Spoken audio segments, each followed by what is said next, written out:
जय Shriram public. प्रभू श्री रामचंद्र व सीतामाता यांच्या पदस्पर्शाने पुनीत भूमीत बलाढ्य रावणाशी लढणाऱ्या पराक्रमी जटायूच्या समर्पणाने पावन झालेल्या व श्री रामचंद्रांच्या बाणाने नतमस्तक होऊन अवतरलेल्या प्रयाग तीर्थाला आज आपण भेट देतोय. नमस्कार, मी तुमची क्रिएटिव्ह कन्या घेऊन आले तुम्हाला सर्व तीर्थ टाकेत या ठिकाणी. नाशिक जिल्ह्यातील इगतपुरी तालुक्यात वसलेलं हे तीर्थक्षेत्र.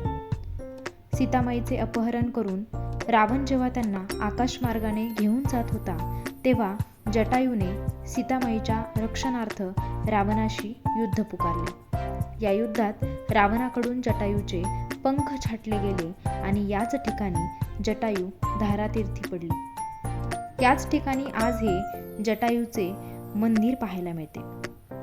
असं म्हणतात की या ठिकाणी सर्व मनोकामना पूर्ण होतात.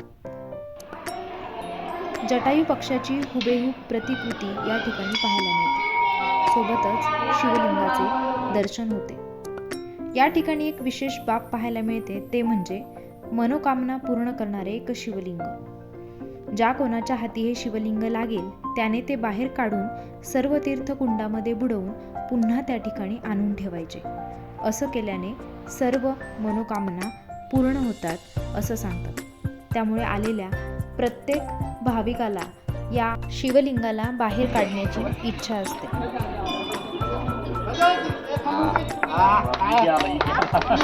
संपूर्ण मंदिराचा परिसर पाहिला तर तो अगदी निसर्गरम्य असा आहे.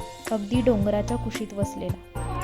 जटायू पक्षी धारातीर्थी पडले असता श्री रामचंद्र सीतामाईच्या शोधात त्यांच्यापर्यंत आले आणि त्यांनी जटायूचा प्राण वाचवण्यासाठी ज्या ठिकाणी बाण मारला त्याच ठिकाणी हे सर्व तीर्थ रामकुंड तयार झाले. दूर दूरहून भाविक या ठिकाणी भेट देतात.